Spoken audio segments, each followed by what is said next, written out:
my music. That's why. All right, sorry. Give me a second to quickly look through my streaming setup to see if it's scuff or not. Give me a second. Until it pops up and I can verify my stuff.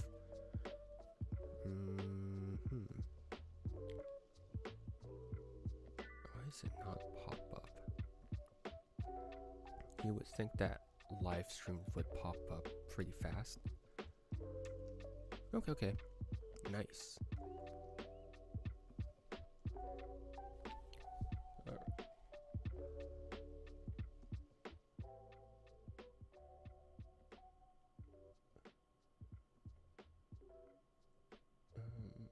So I'm lowering the BGM volume again.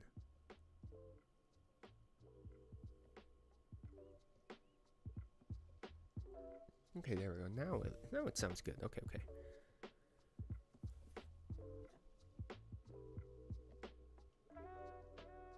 So I'm waiting for the stream to catch up because I'm also listening through the stream as well. Okay, should be fine. Okay. All right, stream scuff done. Stream discovery stuff done.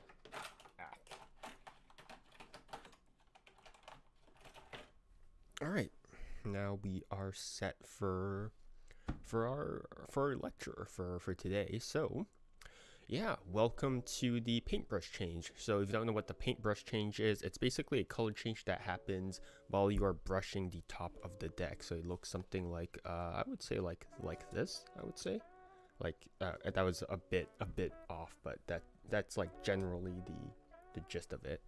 I think my face actually kind of hit it, so I might need to redo it. So over here, and then it sort of looks like this, right? So that's the paintbrush change. All right, yeah. So if in case that you didn't see it, my face was blocking it, but yeah. So it's basically the first on the deck color change that I'm going to cover.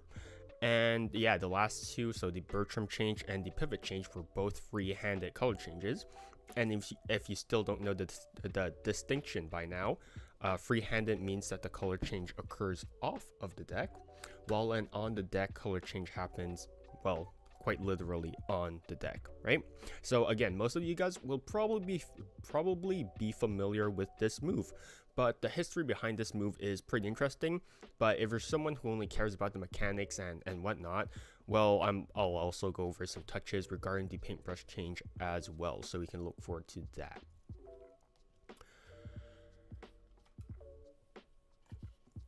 So without further ado, let's go into the history of the paintbrush change, because I think that's pretty much the most interesting part about this particular tutorial. So yeah. So it's actually one of the moves that I had the most difficulty tracking down the history for, and it was really annoying, but I'll explain why as I go. But I'll go over the handling that most of you guys would probably be familiar with first. So this is the handling that most of you guys will probably be familiar with, right? That's not the original handling, right? So we have to go back to where it all started. So the original color change was dated back all the way back to 1910, and it was by a guy by the name of Frank Ward Cloyes. And if that sounds familiar, it's because it is. I've actually mentioned Cloyes a couple of times throughout my videos, and that is because yeah, he made the Cloyes palm, this one, all right, which I mentioned in my free turn pass and my one card pass video. But Cloyes essentially created the paintbrush change concept. So in the UK, he actually released it under the name of the Cloyes' color change. In the US, he actually released it under the name of the prismatic cards. So this original concept by Frank Ward Cloyes actually used a double facer over here, right? So I'll just briefly go over the first concept. So you would have your double facer over here, right? And you would actually change this card over here, right? So you would do the paintbrush change as per usual. And because of the double facer, it looks like this card never changes. But as we all know, this is actually the double facer. So that was actually the original handling of the paintbrush change, and actually the first handling of the paintbrush change in publication history, as we know. So, I mean, method aside, this looks very similar to the modern handling of the paintbrush change, which is very fascinating. And since then, a lot of similar stuff have come out, or a lot of like variations and different handlings have come out. So Ellis Stanyan, again, I've probably mentioned him throughout the channel. If you've actually seen the history part of my tutorials long enough, then you'll know Ellis Stanyan. So Ellis Stanyan actually published the exact same method as the Chloe S color change a month later, which is I mean, if that's not called timing, then I don't know what is. But he named it a new color change, and he published it in Stanyan Serial Lessons in Conjuring. But the problem with that is, so you could always argue that, oh, but he didn't know that it was Chloe S's color change. The problem with that is, while he was advertising the move, he actually called it Chloe S's color change, which means that he was very well aware that it was actually Chloe S's move while he was teaching it under his own name, right? So that's just an interesting goof throughout history. So again, that's in 1910. Stanley Collins then published an ungimmicked version called Original Color Change in Magician Monthly back in 1912. And then Frank Holmes published the brush color change in the Magical World new series number 5 back in 1913. So to my knowledge, that was actually the first time that the word brush has been included in the name. Gene Newgard also published something similar, but brushing on the long edges. So sometimes you see people brushing it like this. That's the Gene Newgard variation, and it was published in the Card Manipulations Volume 5 back in 1936, and it was credited to Gerard Fulton. So that's who came up with this. All right. And then like a whole bunch of other like color changes, but you know, there's so many variations that I probably can't even cover them in one single video. And yeah, you can read up on all of those variations on Conjuring credits, and you can even access some of them if you have an Ask Alexandra account. But now to the main event. The main event was actually from Roy Walton, and the reason why I got confused was because the handling that Roy Walton actually had in his book, it was actually very interesting. It was actually really interesting to have Roy Walton's variation, because his variation actually involved changing this card over here, right? So it actually involved changing this card, which led me down the rabbit hole of, wait, how did we arrive at the modern handling? So if you don't know, the modern handling is this again, right? So how do we jump from changing the card on the face to changing the card in your hands? So I was really confused for a very long time, because most people actually attributed this handling to Roy Walton, but Roy Walton published the change that was on the deck. So I was really confused for a long time. But anyways, so the first time that Roy Walton published the paintbrush color change was in 1975 in a book called Some Extra Late Card Tricks by Roy Walton, right? And then I discovered that in a he had an entire section dedicated to paintbrush change and 4 effects using it. So the first one was the paintbrush change, right? He did this, right? So clearly you can't really change it, and then this, right? And there was this exact same card. So that was his paintbrush change, right? And he used something, and this one obviously used something like a KM move. And yeah, so I'll give like brief history regarding the KM move. So the KM move was by Ed Marlowe back in 1962. K stands for Cardero, and then M for Marlowe. So it's a combination between Tony Cardero's last name and Ed Marlowe's last name. So that's the KM move. But in the booklet, he actually presents something called the KM move brush change. But I don't really have the booklet, so I can't really present it. So I can't really, I can't really verify how close to the paintbrush change it is. And yeah, in the booklet, he has something called the reverse fingering action, which is a KM move, but done with the top card rather than the bottom card. So yeah, that was my brief segment on the KM move. But essentially, Roy Walton's paintbrush change was very similar to the KM move. In the book, at the last effect, at the fourth and final effect that he presented, so I don't remember what it's called, but it's called Command Appearance, I think. But in the last effect, that's where he presented this variation of the paintbrush change. That's where this came from. And that's the one that uses the reverse finger action. Well, essentially the reverse finger action by Ed Marlowe. So that's that. It was at the last section of the last It was at the last effect of the last section of the paintbrush change for some reason, right? And that was the one that like blew up for some reason. So I'll just read a brief excerpt of the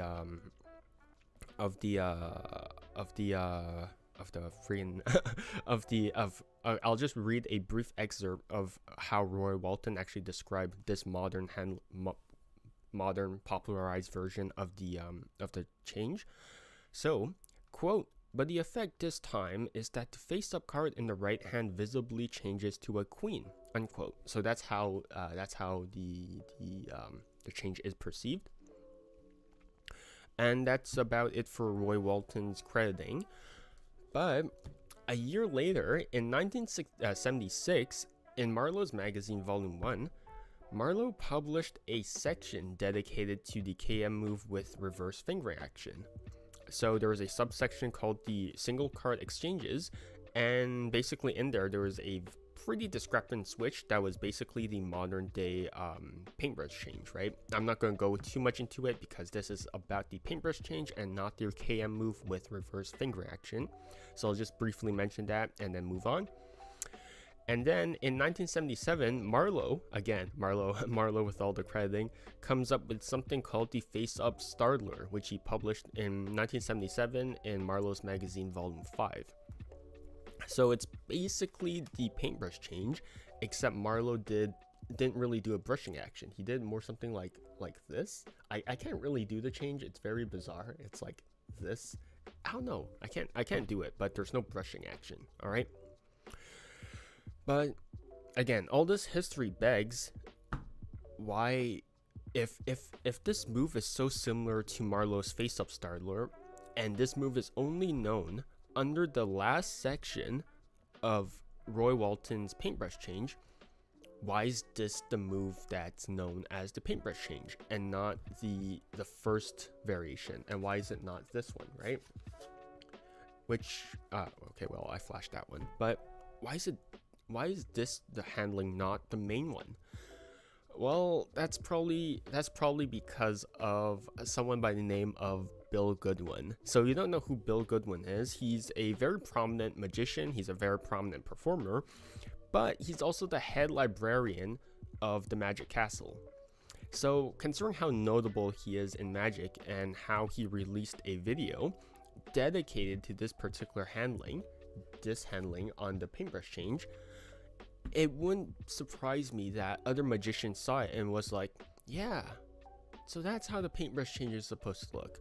And then they just basically just copied him, and then throughout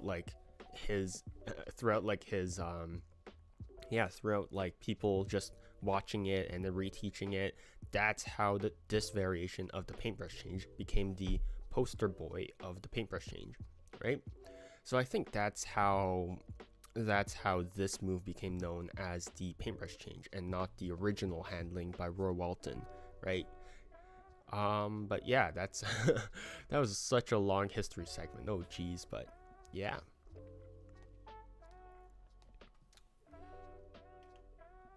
Sorry, let me drink some water first.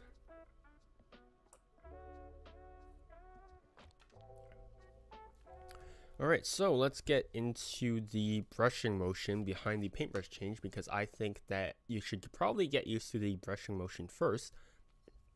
So what you should do is that you should grip the card that you want to brush on top of the deck using your thumb, and then your index is just sort of curled in, but you'll notice that it's also sort of blocking the right long edge of the card over here. And then your middle finger is just curled on the bottom like so, and this will act as a gauge, so it'll stop everything like so. Alright, so this is the general position like so. Alright, and now you're going to contact this left long edge of the card with the right long edge of the deck, right? And you'll notice that it's basically just resting on the left middle ring and pinky fingers over here. Alright, so now what you're going to do is that you're going to move the card across the face of the deck, right? And notice how the card basically just bends against the index over here, right? So it's bending against the index, like so. And you're going to continue moving across the face of the deck until it hits either your thumb or the fat of your thumb over here, right? So it's going to continue until it hits this. Depending on the handling, you might need to, again, depending on the handling, you might need to hit the crotch, the fat of the thumb or the thumb itself. But yeah, just get used to like having a stopping point, because if you don't hit your thumb, it just sort of slops everywhere and it's all gross. So make sure it hits your thumb. All right. So once you're over here, you're going to repeat the brushing motion, but now in the opposite direction. So now you're going to brush towards the right. So now notice how the card bends against my thumb over here. So it's bending and then stops when it hits the middle ring and pinky finger over here. All right. And now that you have that, you're just going to repeat the brushing motion. All right. So this brushing motion is very, very soft, right? It's not bending the card on purpose, right? It's just a side effect of moving the card. All right. So the brush doesn't require like a whole lot of motion. It's basically just a bit of wrist and forearm rotation. If you're putting your entire elbow or your arm into it, you're putting way too much pressure, so don't do that. But yeah, just play around with the speed of the brushing action, right? If you, whoops, sorry, let me focus my camera because it's struggling today. But just play around with the speed of it, right? You can go fast, you can go like slow, it doesn't really matter. And also play around with how flat the card goes before you strain it, right? So play around with how much this card bends before you strain it. Right? Jesus, please. Okay, right? So notice how much like how flat it goes before you strain it, right? Play around with how much it flans out before you strain it. All right.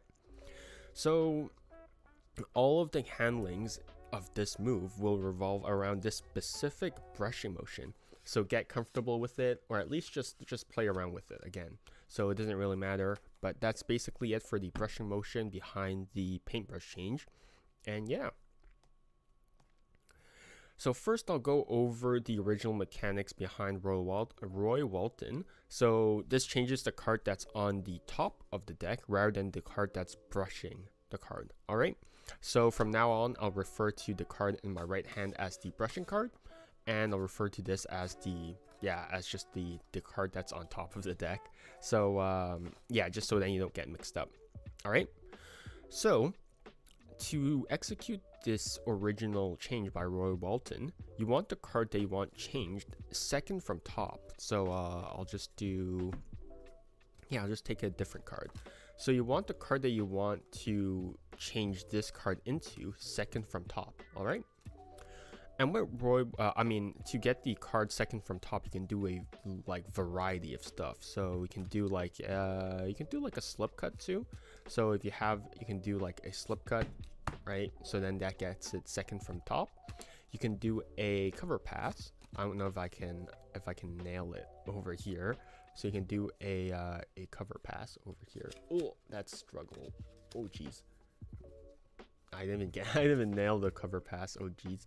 But you can also do a classic pass, but with a card on top of the selection. So you just do a classic pass, or if you already know a bluff or a bluff pass or a tilt, it doesn't really matter as long as you get the card second from top. All right. So now what you're going to do is that Roy Walton likes to actually just show the top card. So he likes to turn around over and he just says like, oh yeah, so your card isn't on top or whatever. So this actually acts as an important convincer for the end. So yeah, just keep that in mind. So he shows the top card, the face of the top card. It's just like your card isn't here, all right? And then he turns it back face down. Now what you're going to do is that you're going to push off 2 cards, all right?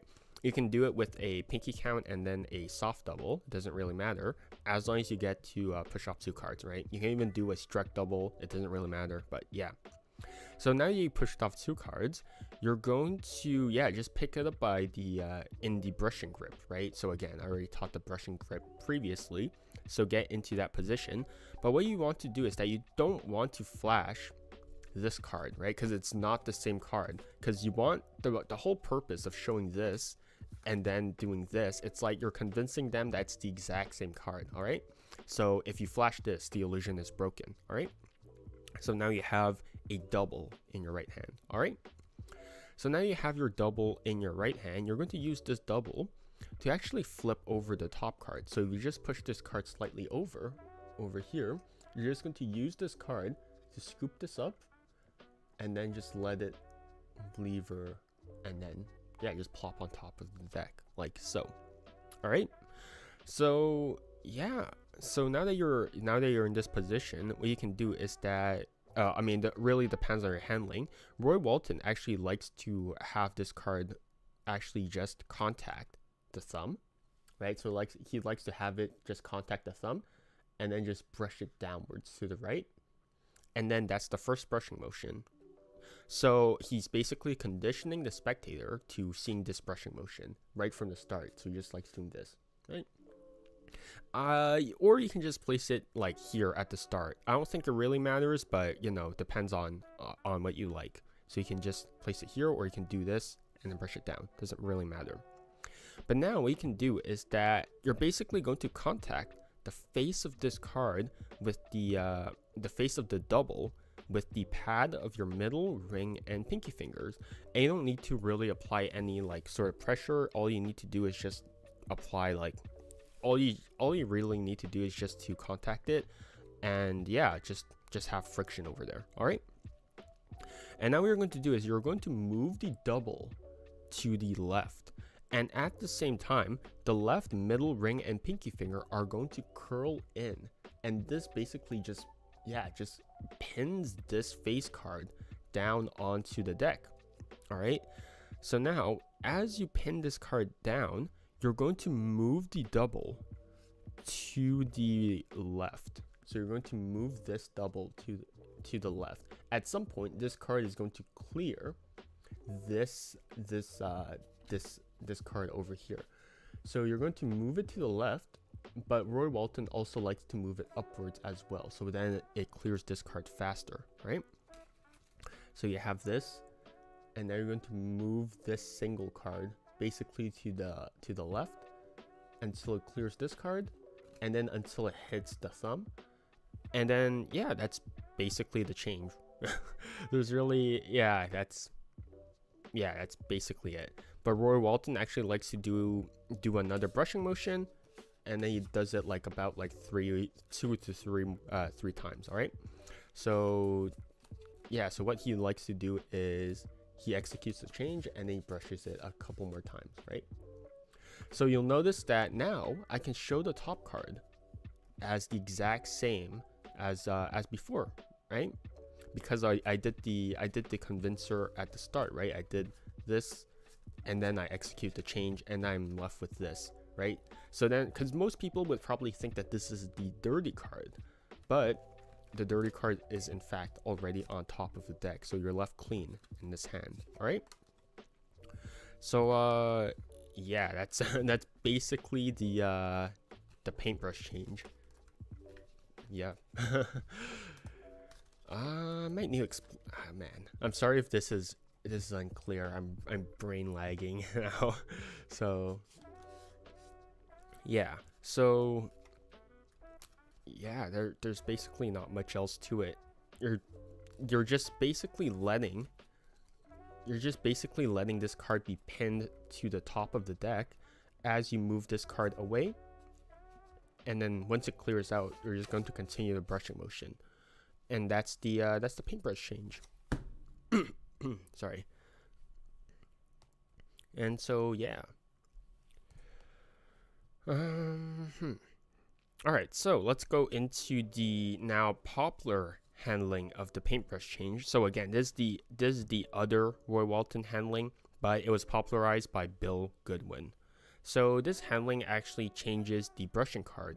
So the previous handling actually changed the this card over here, but now you're going to change this card over here that's in your right hand. All right.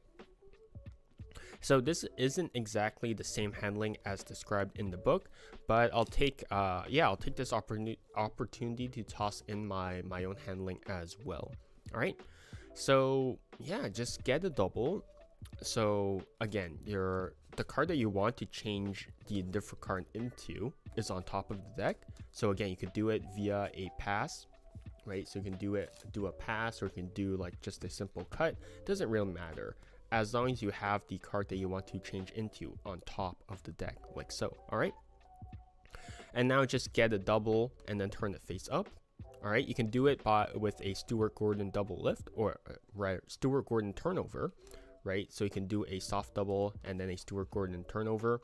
Or what you can do, if you don't know what a Stuart Gordon is they can do a soft double, turn it face up on top of the deck, and then do another soft double and then grip it by the corner, like so. Right? So you can do that. And yeah, once you get into this the brushing grip, you're basically just going to prop the double against the middle ring and pinky fingers again, right? So you're in the exact same position as the previous one. The only difference now is that you don't have a card turned over, and this double is now face up instead of face down. All right. So now, what you're going to do is that you're going to begin bending this card. So now you'll notice that I'm going to begin bending this card. And once only half of the card is visible, so you can see that there is 4 pips. Once you can only see 2 pips, that's when I begin the change. So I execute the change by actually moving my index finger backwards and curling it, right? So my index finger is actually kind of curled in, and I'm also going to push my thumb forward. So what this does is that this actually causes the face card to be shifted. So this causes this card to be shifted backwards, and this card is going to be pinned against of the middle ring and pink finger, right? So it's going to be moved backwards, and it's going to be pinned against these cards. If it focuses, that is. There we go. So it's going to be pinned over here. All right. At the same time, by curling in my index, this moves the top card forward, like so, and this causes basically a lip, right? So this is what it looks like without the cover, right? And by pinning this card against my middle ring and pinky finger, this aids in the final square up as well. All right. But now that you have this, we're basically going to take advantage of the bend. All right. So remember what I said in the spring tutorial video. Bent cards will want to return to the original shape, right? So you have this, they'll want to return to the original shape. And by wanting to return to the original shape, they'll cause a snap. All right. And so this snap will basically just shoot the card out. We're going to take advantage of that with this bend, right? So we have this. So now, I mean, this is exaggerated, but this is what it looks like underneath of the bend. So now that you have this, and you're bending the card, what you can do is that you can now straighten out your thumb. And by straightening out your thumb, this releases your grip on this card, which will now cause it to shoot downwards onto the deck. All right, so you have this, and then by straining out your thumb, you're going to release your grip on this card, which will now cause it to just shoot onto this deck, right? So rather than needing to just drop it, so some people like to just drop the card onto the deck. I think it's way too slow. All right, so if you just shoot the card out, I think that goes so much faster than just waiting for it to just plop down onto the deck. All right, so again, you have this, you form a lip, you bend it, you release the pressure on this card, and it just basically just shoots down. All right, so if you actually combine it with a brush forward motion, right? So you have this, and they shoot forward over here. It'll look like the card just changes, but you want to add like some extra covering actions as well. All right. So once you have the card land on top of the face of the deck, that's basically the change. But you also want to add some. But you'll notice that some of the pop actually flashes. So if I just did this, right, you'll notice that, oh yeah, there's a card that sort of shoots out, right? So to hide it, what you actually want to do is that you want to lift your left thumb, and then you sort of just want to stroke the card, right? So you have your card, you're going to let it shoot out, but as you shoot out, your left thumb is going to raise up. It's just going to stroke the card, right? And after you're done stroking the card, you're just going to turn the card around and you're just going to let it rest on your left index as your thumb just caresses the card like so. Right? So what you'll notice is that the card never really does a full brushing motion, right? It stops the brushing motion once it basically reaches the index or once the card clears out. So yeah, that's basically it for the paintbrush change, right? I mean, there's not really much to it except you're going to bend the card, just make the lip, shoot the card, brush the card, and then just do that. All right. So just I'll leave the tips for afterwards, but yeah. So actually, you know what? I'll go over it right now. So if it still flashes, wait, no, hold up, scrap that. So what you should do is that you should actually do the stroking motion during the pop, right? So you shouldn't do the stroke, the left thumb stroke after the card pops. You should do it as the card actually pops. So you have this, right? You have this, and then sort of strokes it as the card actually pops onto the deck, right? So you don't want it after, you want it during the card pop, right? You have this, right? So that is the paintbrush change, or rather the more popular handling of the paintbrush change. All right, so that's the paintbrush change.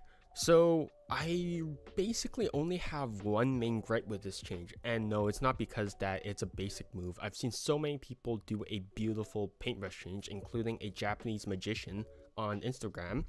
His username is nukci_magic, so NUKCI_magic.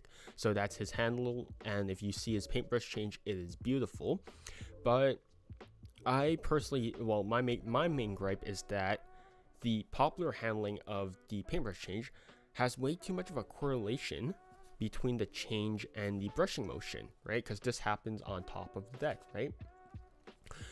So for the original handling, which is the Roy Walton one, this brushing motion has to happen on top of the deck for this card to change, right? Because you can't really, because if you do this, you can't really just peel the card off, because that's way too much motion, right? So the brushing motion and the change has to happen on top of the deck, right? But for this one, you don't need to realistically. You can just put the deck down and then you would just do a change, right? But it has to happen on top of the deck, which I think creates too much of a correlation between, you know, just doing the brushing motion on top of the deck and then just having the card change, if that makes sense. I think I'm just rambling at this point, but I feel like the correlation between the card changing and this brushing motion is way too strong, right? Because if you're just changing one card, why are you having it on top of the deck? If you were changing this card on top of the deck, that makes so much more sense, because this card it has to be on top of the deck, right? But this one, it doesn't have to be on top of the deck. So I think there's way too much correlation between that. It also happens during like when the card is the most hidden for during the brushing motion. So now they're like, oh yeah, he has to have put the card down on top of the deck to change the card, right? So I think there's too much of a correlation, so then it doesn't make much sense. So then I think it's way too obvious. But again, right, I think I'm just rambling at this point, but I don't really like the popular handling of the paintbrush change. And so I'll go into my preferred handling for the paintbrush change right now, so you'll need to see my face. Actually, you know what, I'll actually teach it without my face first. So my solution for my main gripe for the popular handling of the paintbrush change is just don't use it as a visual change, right? Again, I think that the popular handling of the paintbrush change, this one, looks way much better, looks so much better as a top change-esque move, right? If you just had this, I think this would look so good, right? Because now you don't have to, again, now people aren't really necessarily, because this looks so jank, right? But if you had this and you're like, oh, this isn't your card, ah, crap. Let me look at your card real quickly. You sure that wasn't your card? You sure this wasn't your card, right? I think that looks so good. Like, again, like people have already published some similar stuff, but I think this works so much better as a non-visual change. But to basically do this handling, it's the exact same as the popular handling of the paintbrush change, except this time you're going to do the change towards yourself, right? So rather than doing it at this angle, you're going to do it towards yourself, sort of like a book, right? Sort of like you're reading a book. But yeah, that's basically it, right? You're basically going to do this, but towards yourself. But to actually make this change more deceptive, because if you just do this and then you brush it towards yourself, that's just kind of weird. You're basically going to add a wrist kill. So rather than just doing this, you're going to also move your left wrist downwards and then forward as well. So rather than just having your right hand move, you're also moving your left hand. So rather than just doing this, you're also doing this, right? So there's a very popular handling theory in Magic, and that is if both hands move, then that makes the sleight of hand twice as efficient. Because if only one hand moves in sleight of hand, then that's not very efficient, because now your right hand has to do all the motion. But if both hands move, well, both hands have an equal amount of work to do, which means less strain on one particular hand. So that is a popular sleight of hand mechanic theory. So that's what I'm applying over here. So now rather than just having my right hand do the motion, I'm having my left hand do the motion as well. So rather than just doing this, I'm also adding this. All right. So yeah, that's basically it, right? But now that you have this, what you're going to do is that you have to place this card somewhere, because it's no longer relevant, right?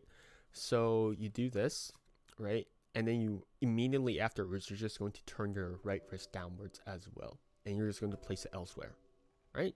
So what I really like is that I wore this shirt specifically for today. So I actually really like these Uniqlo shirts, not sponsored, but these shirts actually have a pocket, And this pocket means that I can actually put cards into it. So if I have something like, oh, you sure this isn't your card? Oh man. So yeah, sorry, let me just leave it here or something. Or don't even address it. Just go like, oh, this isn't your card. Oh, whoops, this isn't your card. Ah, man, that sucks. Yeah, man, what was your card? I'm sorry. Like, as you go through the deck, and then like afterwards you can just reveal it in your breast pocket this entire time. Like, I think that's a pretty cool thing. So you can just like move this card towards you and then just put it in your breast pocket. Or alternatively, if you don't have a Uniqlo shirt with a pocket, or you just don't have a shirt with a breast pocket, you can just do this and just place it down on the table, right? The important thing is that this card sort of remains in view, but isn't really cared about, right? So then you could have a bit of time and then a bit of misdirection, and you could just reveal that this card is changed, right? So that's my preferred handling for the paintbrush change. I think that it's a lot better than just doing it visually, because I think that doing it visually is again, I think it's too direct of an actual like thing. But you know, again, it all depends on what you want to do. So honestly, just do whatever you like, but my preferred method is just doing it as a non-visual change, right? Because I think this looks so nice. But yeah, so if you're having trouble with squaring the deck, with squaring the dirty card rather on top of the deck, that's probably because the double wasn't lined up with the deck to begin with. So if you actually line up the card by the long edges perfectly, right? So you actually see that this is actually perfect and perfect. If I just do the change, you'll notice that I get pretty much a perfect square up, assuming that none of my fingers interfere with it. All right. So if I just do this, right? If I just do this, right? Again, you might have to do some squaring action in your left hand or whatever, but generally, if you just square up the long edges and you just did the change, well, now you're just gonna have a perfect square up every single time. All right. So yeah, if you, just a brief tip, if you're just going, if you're having trouble squaring up the top of the deck, just square up just line them up perfectly, and then you should be able to have a perfect square up every single time. Another tip is that if the change flashes during the popular handling, again, I already went over this when I presented the change, but try and do everything in one smooth motion. So rather than doing this and then doing this and then doing this and then stroking the card, try doing everything in one smooth motion. So bend the card and then just stroke the card, right? So do everything in one smooth motion, and yeah, just do the brushing motion, the change, and then the left thumb stroke at the same time, and this will help you hide the brief flash that you get when the change happens. Or alternatively, you can actually do the change when the double is closer to the deck. So if you're having trouble with just half of the card showing, do it with like 1/3, do it with like 1/4, right? And then yeah, that will hide more of the change. Even though I'm not necessarily the biggest fan of it, I think that half of the card being hidden is more than enough, right? So yeah, that's going to be it for tips. So for applications, I'll just briefly go over these, since some of these are explained in paid products, including Bill Goodwin's Paintbrush Change download. I don't want to step on his toes, so yeah. So if you want to do concern the original handling, you actually do it with as a production, right? So if you actually show this as like the 10 of diamonds, do a double and say like, oh yeah, hold up, let me actually get 2 10s.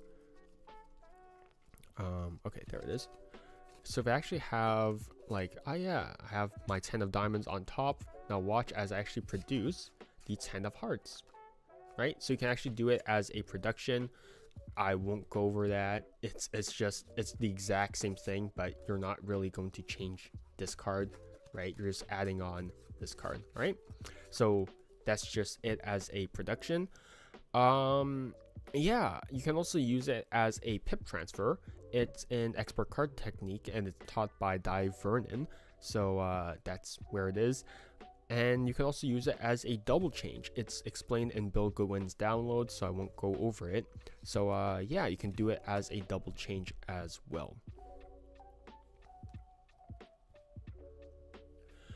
But yeah, that's going to be it for the paintbrush change. That I was brain lagging the entire time, so I'm really sorry if some of the explanations were not that good.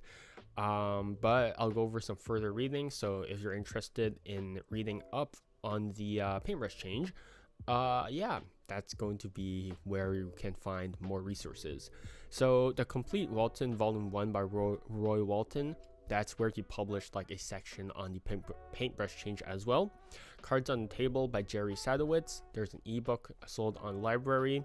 Card College Volume 5 by Roberto Giobbi. If you haven't read Card College yet, why not go read it? There's also the Magic of Ascanio, More Studies of Card Magic by Arturo de Ascanio. There we go. And yeah, it's sold on Vanishing Ink. There's Expert Card Technique by Gene Ugard and Frederick Browie. Talk About Tricks by Joshua J. There's in the book, someone actually talks about changing a card in a sandwich visually. So yeah, that's in Talk About Tricks. There's also The Hermit Volume 2, Number 7 by Scott Baird. This variation of the paintbrush change is taught by Biz. Monette by Alex Pandrea. Paintbrush change download by Bill Goodwin. And then there's also Noel Heath, Cardistry and Sleight of Hand Demonstrations by Anyone Worldwide and Noel Heath. So if you just type that into YouTube, it'll pop up. So yeah, so he teaches the infinite paintbrush change over there as well. So final thoughts. Yeah, I had a lot of fun digging up the history behind this change. I mean, it was a pain, but honestly, I think it's fun having some sort of challenge versus just looking up some stuff on like Conjuring Archive or whatever. I mean, for the change itself, it's a classic, right? It's basic, it's simple, but what more needs to be said about this change, right? It's everything. But again, like I always say, just because something is simple and basic doesn't mean that you should neglect it or that you should dismiss it, right? Think about Jack Patton, I'm really sorry if I butchered your name, or Noel Heath. I mean, they were able to revamp this move in very, very interesting fashions, right? So yeah, think about Noel Heath and his infinite paintbrush change. I'm probably gonna butcher it, but oh, not bad. Oh yeah, no, never mind. There it is. Oh, that's not good. Whatever, good enough. But yeah, Noel Heath was able to make that, and then Jack Patton was able to create the center paintbrush change. So there's a whole bunch of interesting things that you can just think about. You don't even have to use the same mechanics, but just think about it. All right, so continue exploring, continue playing around with moves, and don't neglect your basics. But without further ado, that's gonna be it. This went on for way longer than I thought, probably because I was struggling with my words, and now I'm not for some reason. But yeah, thanks for hanging out with me, and yeah, take care, stay healthy, stay safe, and see you guys on the next live stream. How do I do this? There's a scuff until the very end.